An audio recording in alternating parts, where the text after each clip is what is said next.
Welcome to Sitaram Reddy Bioscience app. My name is Sitaram Reddy, zoology subject. Today discuss about the lesson blood circulatory system. Rakta Prasarana Vyavastha.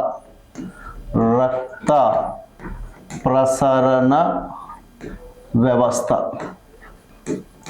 ఈ రక్త ప్రసరణ వ్యవస్థ అనేటువంటి topic తీసుకున్నట్టయితే మనకు 6th నుంచి intermediate వరకు ఉన్నటువంటి అంశాన్ని మనం చదవవలసి ఉంటుంది.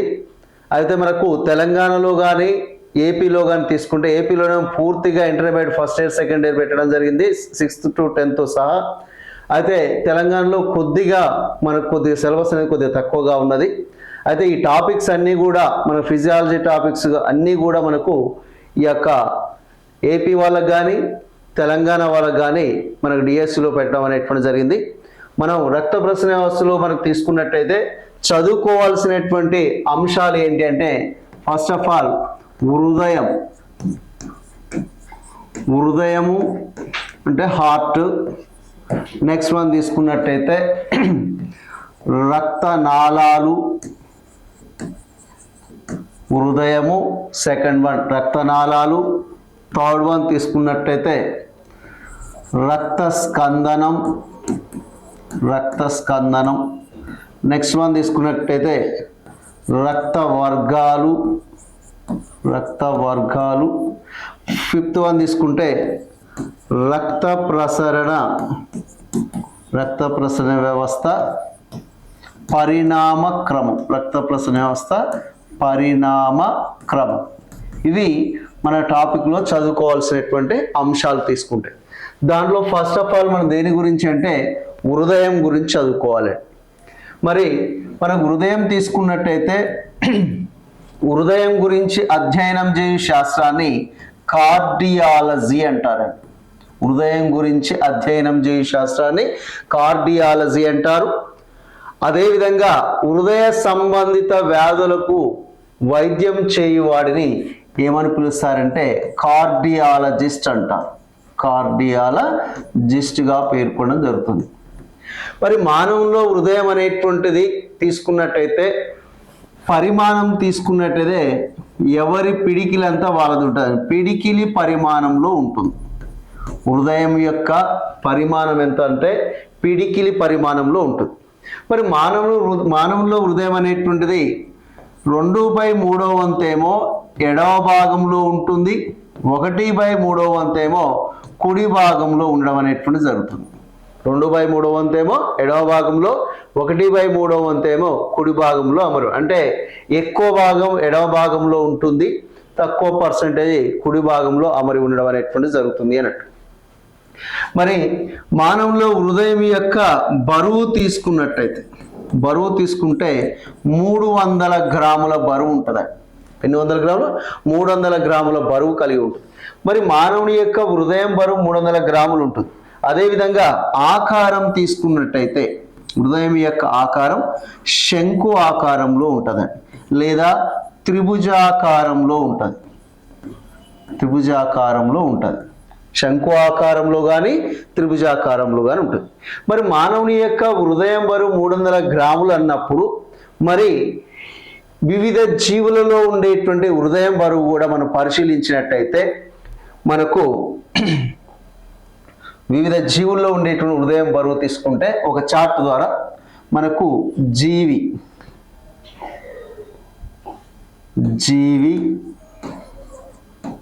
నెక్స్ట్ వన్ శరీర బరువు, నెక్స్ట్ వన్ హృదయం బరువు,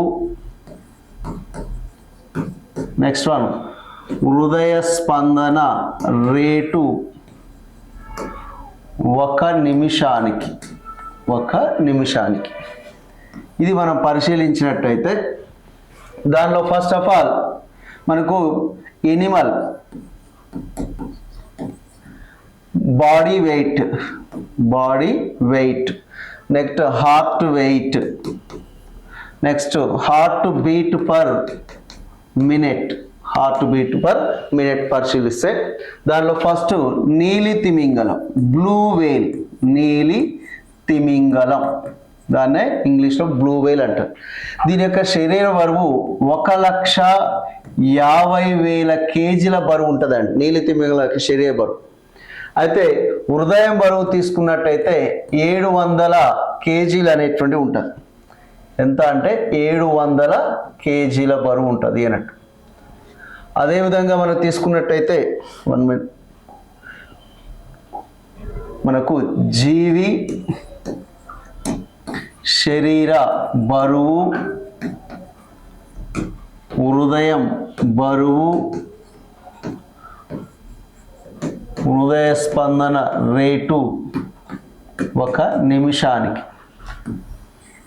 మనకు ఎనిమల్ యొక్క body weight, heart beat per minute పరిశీలిస్తే దానిలో ఫస్ట్ నీలి తిమింగలం, బ్లూ వేల్, నీలి తిమింగలం.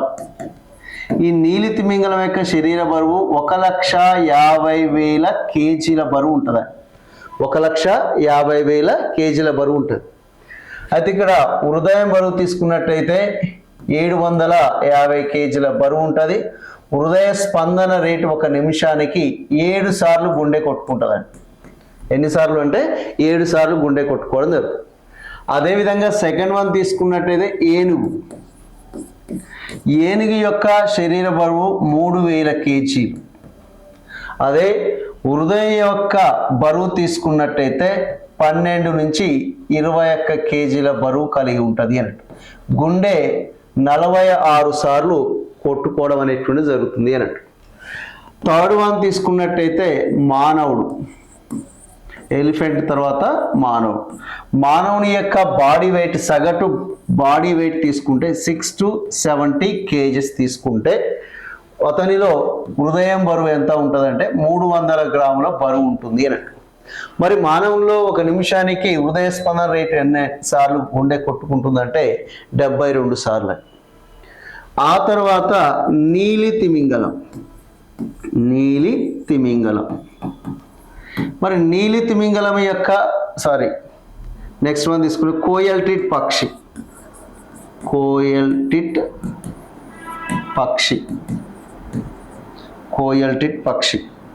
ఈ కోయల్టిట్ పక్షి తీసుకుంటే దీని యొక్క శరీర బరువు 8 గ్రాములు ఉంటుంది. అదే హృదయం బరువు తీసుకుంటే మనకు 0.15 గ్రాముల బరువు కలిగి ఉంటుంది. ఒక నిమిషానికి 1200 సార్లు గుండె కొట్టుకోవడం అనేటువంటి జరుగుతుంది అన్నట్టు. ఇది మనకు వివిధ జీవుల్లో ఉండేటువంటి హృదయం బరువు మరియు హృదయ స్పందన రేటు పరిశీలించినట్టయితే మనకు అనిపిస్తుంది. అంటే ఇక్కడ ఏం తెలుస్తుంది మనకు, జీవి శరీర పరిమాణం పెరిగితే హృదయ స్పందన రేటు తగ్గుతుంది అని తెలుస్తుంది. జీవి శరీర పరిమాణం అంటే కోయల్టిట్ పక్షి అనేటువంటి అతి చిన్న, మనకు హమ్మింగ్ బర్డ్ లాగానే ఆ చిన్న పక్షి ఏంటంటే కోయల్టిట్ పక్షి అంటే 8 గ్రాముల బరువు ఉంటుంది, చాలా తక్కువ బరువు కలిగి ఉంటుంది. దీన్ని హృదయ స్పందన రేటు తీసుకుంటే ఒక నిమిషానికి మనకు 1200 సార్లు గుండె కొట్టుకోవడం అనేటువంటి జరుగుతుంది అన్నట్టు. అది మనకు వివిధ జీవులు అంటే శరీర బరువు పెరిగితే హృదయ స్పందన రేటు తగ్గుతుంది, శరీర పరిమాణం తగ్గితే హృదయ స్పందన రేటు అనేటువంటిది పెరుగుతుంది అనేటువంటి మనకు తెలుస్తుంది అన్నట్టు. ఇది వివిధ జీవుల్లో ఉండేటువంటి హృదయ స్పందన రేటు ఒక నిమిషానికి మనం పరిశీలించినట్టయితే తెలుస్తుంది అన్నట్టు. నెక్స్ట్ వన్ తీసుకున్నట్టయితే ఇక్కడ మరి హృదయం నిర్మాణం తీసుకుందాం. హృదయం నిర్మాణంలో మన పర్టికులర్గా బాహ్య నిర్మాణం పరిశీలిద్దాం. హృదయం యొక్క బాహ్య నిర్మాణం పరిశీలించినట్టయితే మనకు మానవుని యొక్క హృదయంలో ఉండేటువంటి గదుల సంఖ్య ఎంత అంటే 4 గదులు ఉంటాయి. మానవుని హృదయంలో ఉండేటువంటి గదుల సంఖ్య 4 ఛాంబర్స్ అనేటువంటి 4 ఛాంబర్స్ అనేటువంటివి ఉంటాయి. అవి పరిశీలించినట్టయితే ఇది మానవుని యొక్క హృదయం. ఈ మానవుని యొక్క హృదయంలో మొత్తం 4 గదులు అనేటువంటివి ఉంటున్నాయి. ఈ 4 గదులలో తీసుకున్నట్టయితే ఇది ఎడమవైపున ఉంటే దీన్ని ఎడమ కర్ణిక అంటారు, ఎడమ కర్ణిక. అదేవిధంగా కుడివైపు ఉంటే దీన్ని కుడి కర్ణిక అంటారు, కుడి కర్ణిక. కింద ఉండేటువంటి రెండు గదులున్నాయి, దీన్ని ఎడమ వైపు ఉంటే ఎడమ జఠరిక అంటారు. ఈ కుడి వైపు ఉంది కాబట్టి దీన్ని కుడి జఠరిక అంటారు. అంటే మానవుని హృదయంలో మొత్తం 4 గదులు అనేటువంటివి ఉన్నాయి. పై 2 గదులను ఏమని పిలుస్తున్నామంటే ఈ 2 గదుల్ని కర్ణికలు అంటున్నాం. కింది 2 గదులను ఏమని పిలుస్తున్నామంటే జఠరికలుగా పేర్కొనడం జరుగుతుంది అన్నట్టు. మరి మానవుని యొక్క హృదయం అనేది 4 గదులు ఉంటుంది. మరి వివిధ జీవుల్లో ఉండే హృదయాలు పరిశీలించినప్పుడు మనకు చేపలు తీసుకుందాం. ఫస్ట్ చేపలు, తర్వాత ఉభయచరాలు, తర్వాత సరీసృపాలు, తర్వాత పక్షులు, తర్వాత క్షీరదాలు. అంటే ఇక్కడ ఫిషెస్ కానీ, ఆంఫిబియన్స్ కానీ, రెప్టైల్స్ కానీ, ఏవ్స్ కానీ, మామ్యూల్స్ కానీ ఆ జీవుల్లో ఉండేటువంటి హృదయం గదుల సంఖ్య, ఆ నిర్మాణం పరిశీలిస్తే చేపలలో హృదయం అనేటువంటిది మనకు గదుల సంఖ్య ఎంత అంటే 2 గదులు ఉంటుందండి. జస్ట్ మనకు ఇలా ఎస్ ఆకారంలో ఇలా ఉంటుంది, 2 గదులు కలిగి ఉంటుంది. ఒకటి కర్ణిక అని, రెండవ దాన్ని జఠరిక అని పిలుస్తారండి. అదే ఉభయచరాలలో హృదయం గదుల సంఖ్య ఎంత అంటే 3 గదులు ఉంటాయి. దానిలో మనకు తీసుకున్నట్టయితే ఈ నిర్మాణం పరిశీలిస్తే ఇలా ఉంటుందండి. అంటే పై 2 గదులను ఏమని పిలుస్తారంటే కర్ణికలు. కర్ణికలు అంటే 2, ఇదేంటిది జఠరిక అంటారు. అంటే ఉభయచరాల్లో హృదయం గదుల సంఖ్య ఎంత అంటే 3 అని చెప్తాము అన్నట్టు. సరీసృపాల్లో కూడా హృదయం గదుల సంఖ్య ఎంత అంటే 3 అని చెప్తాము అన్నట్టు. అంటే దీనిలో కూడా మనకు తీసుకున్నట్టయితే గదులు అనేటువంటి 3 అనేటువంటివి ఉంటాయి. కాకపోతే ఇక్కడ జఠరిక అనేటువంటి అసంపూర్ణంగా డివైడ్ అయి ఉంటుంది. జఠరిక అనేటువంటిది అసంపూర్ణంగా విభజన చెంది ఉంటుంది. అసంపూర్ణంగా విభజన చెందిన 4 గదుల హృదయం అని పిలుస్తారు అన్నట్టు. అంటే జనరల్గా సరీసృపాల హృదయం గదుల సంఖ్య ఎంత అంటే 3 అని చెప్పాలి. కానీ మనకు అసంపూర్ణంగా విభజన చెందిన 4 గదుల హృదయం కలిగిన జీవి ఏది అంటే మాత్రం మనం సరీసృపాలు చెప్పాలి. ఏ సరీసృపంలో హృదయం 4 గదులు ఉంటుంది అన్నప్పుడు మాత్రం అప్పుడు మొసలి అని చెప్పాలి, క్రోకడైల్ అని చెప్పాలి. మొసల్లో మాత్రం హృదయం గదుల సంఖ్య ఎంత అంటే 4 అని చెప్పడం జరుగుతుంది అన్నట్టు. అదే పక్షుల్లో హృదయం గదుల సంఖ్య ఎంత అంటే 4. క్షీరదాల్లో ఎన్ని అంటే 4. ఏవ్స్లో కానీ మామ్యూల్స్లో కానీ 4 ఛాంబర్స్ ఉంటవి అన్నట్టు. అవి మనకు ఈ పక్షుల్లో కానీ లేదా క్షీరదాల్లో కానీ హృదయం గదులు పరిశీలిస్తూ ఇలా 4 కంప్లీట్గా డివైడ్ అయి ఉంటాయి. అంటే పై 2 గదులను ఏమని పిలుస్తున్నారు కర్ణికలు, కింది 2 గదులను ఏమని పిలుస్తారంటే జఠరికలు అంటారు. కింది 2 గదులను ఏమంటున్నారు జఠరికలు, వీటిని ఏమంటారు కర్ణికలు. ఆరికిల్స్ అండ్ వెంట్రికిల్స్ లేదా ఏట్రియా ఆర్ వెంట్రికిల్ అని పిలుస్తారు. ఆరికిల్స్ అండ్ వీటిని కర్ణికల్నేమో ఆరికిల్స్ అంటారు, వీటిని వెంట్రికిల్స్ అంటారు. Auricles and ventricles. అయితే ఇక్కడ మనకు ఈ యొక్క పరిశీలిస్తే ఇక్కడ చేపలు తీసుకున్నారనుకోండి. ఈ చేపలలో మనకు హృదయం గదుల సంఖ్య 2 అని చెప్పుకున్నాం. ఈ చేపల్లో మనకు ఉండేటువంటి రక్త ప్రసరణ వ్యవస్థను ఏమంటారంటే ఏకవలయ రక్త ప్రసరణ వ్యవస్థ అంటారు. ఏకవలయ రక్త ప్రసరణ వ్యవస్థ, సింగిల్ సర్క్యులేటరీ సిస్టమ్ అనేటువంటిది చేపల్లో ఉంటుంది. ఏకవలయ అంటే ఇక్కడ మనకు ఫర్ ఎగ్జాంపుల్గా తీసుకుంటే మనం జస్ట్ ఎస్ ఆకారంలో ఉన్నది అనుకుంటున్నాం కాబట్టి ఇది హృదయం అనుకుంటే, ఇవి కర్ణికలు, ఇవి జఠరిక. ఒక కర్ణిక ఒక జఠరిక అనేటువంటి ఉంటుంది. మరి మనకు జఠరిక నుంచి మనకు రక్తం అనేటువంటిది, అదేవిధంగా నెక్స్ట్ వన్ మనకు వీటి గుండా ఇది మనకు single circuit circulatory system observe చేసినప్పుడు ఏకవలయ రక్త ప్రసరణ వ్యవస్థని అబ్జర్వ్ చేసినప్పుడు ఏం కనిపిస్తుంది అంటే ఒక కర్ణిక ఉంటుంది, ఒక జఠరిక అనేటువంటి చేపల్లో ఉంటుంది అన్నట్టు. అయితే ఇక్కడ ఇది శరీర భాగాలు బాడీ పార్ట్స్. ఇవి మొప్పలు గిల్స్ మనం పరిశీలిస్తే ఇక్కడ ఇది ఏట్రియా, ఇది వెంట్రికల్ తీసుకున్నట్టు, ఇది ఆరికిల్ లేదా ఇది వెంట్రికల్ తీసుకున్నట్టయితే శరీర భాగాల నుండి మనకు గ్రహించినటువంటి చెడు రక్తం అంటే ఆమ్లజని రహిత రక్తం, డీఆక్సిజనేటెడ్ బ్లడ్. ఈ డీఆక్సిజనేటెడ్ ఎక్కడికి వస్తుందంటే కర్ణికలోకి ప్రవేశిస్తుంది. కర్ణిక నుంచి ఎక్కడికి వస్తుందంటే జఠరికలోకి, జఠరికల నుంచి మళ్ళీ ఎక్కడికి పోతుందంటే మొప్పల్లోకి పోతుంది. మొప్పల్లో ఏమవుతుందంటే రక్తం అనేటువంటిది ఇక్కడ శుభ్రపడడం జరుగుతుందండి. ఈ శుభ్రపడ్డటువంటి రక్తం అనేటువంటి మళ్ళీ ఎక్కడికి పోతుందంటే మంచి రక్తం అనేటువంటి శరీర భాగాలకు పోతుంది. మళ్ళీ శరీర భాగాలు వినియోగించుకో ఏర్పడేటువంటి చెడు రక్తం మళ్ళీ కర్ణికలు. అదే మన క్వశ్చన్ జనరల్గా తీసుకున్నట్టయితే చేపలలో తీసుకుని ఏ జీవి హృదయం గుండా పూర్తిగా చెడు రక్తం ప్రసరించును అంటే చేపలు అని చెప్పాలి. అంటే ఆమ్లజని రహిత రక్తం, ఆమ్లజని రహిత రక్తం ఏ జీవి హృదయం గుండా ప్రవహిస్తుంది అంటే మనం చేపలని చెప్పాలి. ఏకవలయ రక్త ప్రసరణ వ్యవస్థ ఏ జీవిలో ఉంటుందంటే చేపలని చెప్పాలి. చేపలో హృదయం గదుల సంఖ్య ఎంత అంటే 2 అని చెప్పాలి. అంటే ఏకవలయ రక్త ప్రసరణ వ్యవస్థ కలిగిన జీవులు ఏంటి అంటే చేపలు. చేపల తర్వాత మనకు ఉభయచరాలు కానీ సరీసృపాలు కానీ తీసుకుందాం. ఉభయచరాలు హృదయం గదుల సంఖ్య ఎంత అంటే 3.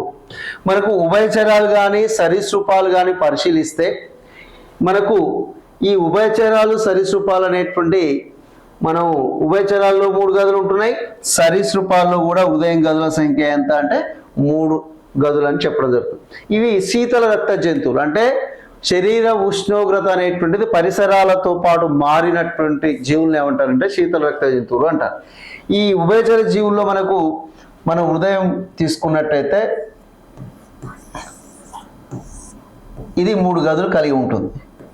మనకి ఇక్కడ ఎడమ కర్ణికలో ప్రసరించే రక్తం ఏ రక్తం అంటే మంచి రక్తం ప్రసరిస్తుంది. కుడి కర్ణికలో ఏం ప్రసరిస్తుంది అంటే చెడు రక్తం ప్రసరిస్తుంది అన్నట్టు. అంటే ఈ మంచి చెడు రక్తాలు జఠరికలోకి ఇచ్చి ఏమవుతుందంటే ఇక్కడ మిశ్రమ రక్తం ఏర్పడుతుందండి. ఏ రక్తం? మిశ్రమ రక్తం. అంటే ఎడమ భాగంలో ఎడమ కర్ణికలో తీసుకుంటే మంచి రక్తం, కుడి కర్ణికలో తీసుకుంటే చెడు రక్తం. ఈ 2 కలిసి మరి జఠరికలో ప్రవేశించినప్పుడు, ఈ జఠరికలోకి ప్రవేశించినప్పుడు మరి 2 కలిసిపోతాయి కాబట్టి మిశ్రమ అవుతాయి. ఏ జీవి హృదయంలో మిశ్రమ రక్తం ప్రసరించును అంటే ఏం చెప్పాలంటే ఉభయచరాలని చెప్పాలి. వీటిలలో తీసుకునే అసంపూర్ణ ద్వివలయ రక్త ప్రసరణ వ్యవస్థ ఉంటుంది. అసంపూర్ణ ద్వివలయ రక్త ప్రసరణ వ్యవస్థ లేదా ద్వివలయ రక్త ప్రసరణ వ్యవస్థ ఏ జీవిలో ఉందంటే ఉభయచరాల్లో ఉంటుంది, సరీసృపాలు, పక్షులు, క్షీరదాల్లో ఉంటుంది. అదే సరీసృపాల హృదయం గదుల సంఖ్య ఎంత అంటే 3. కానీ మన క్వశ్చన్ అనేటువంటిది అసంపూర్ణంగా విభజన చెందిన 4 గదుల హృదయం కలిగిన జీవి ఏది అన్నప్పుడు మాత్రం సరీసృపాలని చెప్పాలి. అసంపూర్ణంగా విభజన చెందిన 4 గదుల హృదయం కలిగినటువంటి జీవులు ఏంటి అంటే సరీసృపాలని చెప్పాలి అన్నట్టు. మరి ఎక్సెప్ట్ తీసుకున్నట్టయితే అంటే మనకు మొసళ్ళు తీసుకున్నారనుకోండి, మొసలిలో మాత్రం ఎన్ని గదులు ఉంటుందంటే 4 గదులు ఉంటుందండి. మొసలి 4 గదుల హృదయం కలిగినటువంటి. మరి మొసలి అనేది ఏంటిది అంటే సరీసృపమే, కానీ ఎన్ని గదులు ఉంటుందంటే 4 గదుల హృదయం కలిగినటువంటి జీవి ఏ అంటే. అసంపూర్ణంగా విభజించిన 4 గదుల హృదయం కలిగిన జీవులన్నా సరీసృపాలు వస్తాయి. సరీసృపాల్లో హృదయం గదుల సంఖ్య అన్నా 3 గదులు అనేటువంటి వస్తాయి అన్నట్టు. ఈ సరీసృపాల్లో కూడా జఠరికలో ఏ రక్తం ప్రసరిస్తుందంటే మిశ్రమ రక్తమే ప్రసరణ. అంటే ఏ జీవి హృదయం గుండా మిశ్రమ రక్తం ప్రసరించడం అంటే అక్కడ సరీసృపాలు వస్తవి మరియు ఉభయచరాలు అనేటువంటి వస్తాయి. ఇక నెక్స్ట్ మరి పక్షులలో 4 గదులే ఉన్నాయి, క్షీరదాలలో కూడా 4 గదులే మన గదుల హృదయం అనేటువంటిది కనిపించడం అనేటువంటి జరుగుతుంది. ఇప్పుడు మరి మానవుడి యొక్క హృదయం యొక్క నిర్మాణం పరిశీలిద్దాం. మానవుని యొక్క హృదయ నిర్మాణం పరిశీలించినప్పుడు మానవుని యొక్క హృదయంలో ఎన్ని గదులు అనుకున్నాం? 4 గదుల హృదయం అనేటువంటి ఉంటుంది. 4 గదుల హృదయం అనేటువంటి ఉంటుంది. మరి మనం చెప్పుకున్నాం ఇక్కడ పై 2 గదులు ఏమనుకుంటున్నాం? కర్ణికలు అంటున్నాం. పై 2 గదులు ఏంటి? కర్ణిక. ఎడమ వైపు ఉంటే దీన్ని ఎడమ కర్ణిక అంటారు, లెఫ్ట్ ఆరికిల్ అంటారు. కుడి భాగంలో ఉంటే దీన్ని ఏమంటున్నామంటే కుడి కర్ణిక, రైట్ ఆరికిల్ అంటున్నాం. అదేవిధంగా కింది 2 గదులు ఏమంటారు? జఠరికలు. ఎడమ వైపు ఉంది కాబట్టి ఎడమ జఠరిక అంటాం, అంటే లెఫ్ట్ వెంట్రికిల్ అంటాం. కుడివైపు ఎడమ వైపున ఉండి కుడివైపు ఉన్నటువంటి జఠరిక కుడి జఠరిక అంటారు, రైట్ వెంట్రికిల్ గా పిలుస్తాం. అంటే మానవ హృదయంలో నాలుగు గదులు ఉంటాయి. పై రెండు గదులనేమో ఏమని పిలుస్తారంటే కర్ణికలు, ఆరికిల్స్ అంటారు. కింది రెండు గదులనేమో ఏమని పిలుస్తారంటే జఠరికలు అంటారు. కింది రెండు గదుల్ని జఠరికలని, పై రెండు గదుల్ని కర్ణికలని పిలవడం అనేటువంటి జరుగుతుంది అన్నట్టు. మరి ఈ యొక్క అంతర నిర్మాణం, బాహ్య నిర్మాణం పరిశీలించాలి. ఫస్ట్ బాహ్య నిర్మాణం తీసుకుంటే హృదయాన్ని ఆవరిస్తూ మనకు రెండు పొరలు అనేటువంటివి ఉంటాయి. హృదయాన్ని ఆవరిస్తూ రెండు పొరలు అనేటువంటివి ఉంటాయి. అవి ఏంటంటే ఒకటి ఫైబ్రస్ పెరికార్డియం,